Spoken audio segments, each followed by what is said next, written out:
আজ আমাদের এখানে পুজো। এই পুজোটাকে বলে মূলা ষষ্ঠী।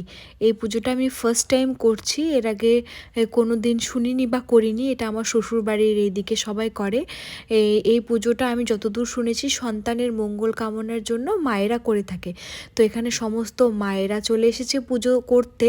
মানে এটা আমাদের এখানে একটা মন্দির রয়েছে, এইখানেই সব পুজোগুলো সবাই মিলে একসাথে করে। খুব মজা হয় জানো তো, সবাই মিলে করলে যে কোনো জিনিস। যাই হোক, এই দিকে মাম্মামের অবস্থা দেখো, সবাই হলুদ দিয়েছে। মানে পুজো হওয়ার পরে হলুদগুলো সবাই সবাইকেই দিয়ে দেয়।